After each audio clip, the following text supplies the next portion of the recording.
कराची, आप देख रहे हैं इंडिया जंक्शन।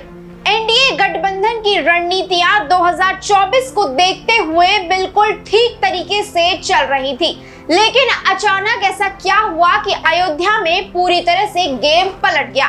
सिर्फ अयोध्या ही नहीं बल्कि इंडिया की तमाम सीटों पर एनडीए के तमाम मंत्रियों को हार का मुंह देखना पड़ा। इंडिया जंक्शन की स्पेशल रिपोर्ट में आज हम उत्तर प्रदेश में क्यों एनडीए को निराशा का मुंह देखना पड़ा, इस बात का विश्लेषण करेंगे। देखिए ये पूरा खास विश्लेषण इंडिया जंक्शन की स्पेशल रिपोर्ट में असली सवाल। सन 2024 बहुत ही ज़्यादा यादगार बन गया। वजह है इस बार लोकसभा चुनाव में एनडीए के अप्रत्याशित रिजल्ट्स न आने से तमाम कयासों का बदल जाना।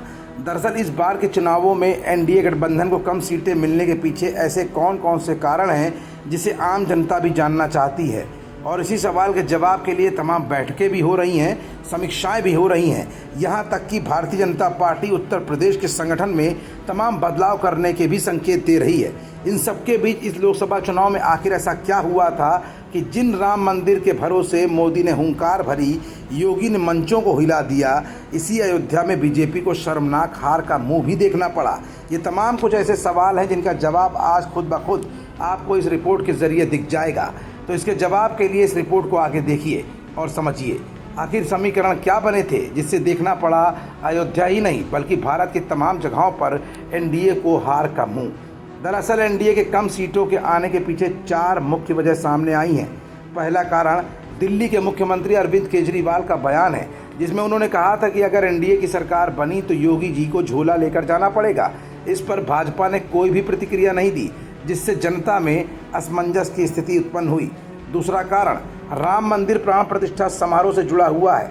जिन लोगों ने राम मंदिर के लिए वर्षों तक संघर्ष किया, विनय कटियार और प्रवीण तोगड़िया, उन्हें प्राण प्रतिष्ठा समारोह में ही आमंत्रित नहीं किया गया। इससे भाजपा के परंपरागत समर्थकों में भी नाराजगी फैलना एक अहम वजह के रूप में सामने आ रहा है। तीसरा कारण भाजपा का अपने संगठन और कार्यकर्ताओं के प्रति रवैया है। भाजपा अपने कार्यकर्ताओं के साथ ऐसा बर्ताव करती है जैसा गैरों के साथ किया जाता है।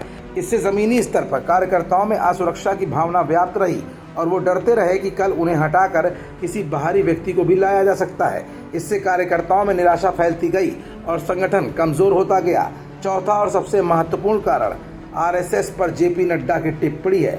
नड्डा ने भारत के एक बड़े न्यूज़पेपर को दिए अपने एक इंटरव्यू में कहा था कि पहले भाजपा कमज़ोर थी, तब आरएसएस की ज़रूरत पड़ती थी, अब भाजपा को किसी की ज़रूरत नहीं है।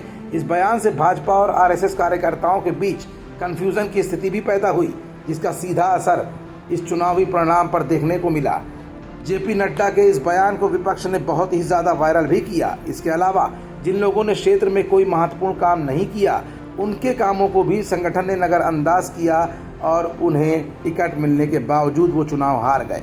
इन सभी घटनाओं ने मिलकर एनडीए गठबंधन की स्थिति को कमज़ोर किया है और यही चुनाव में कम सीटें मिलने का प्रमुख कारण भी बना।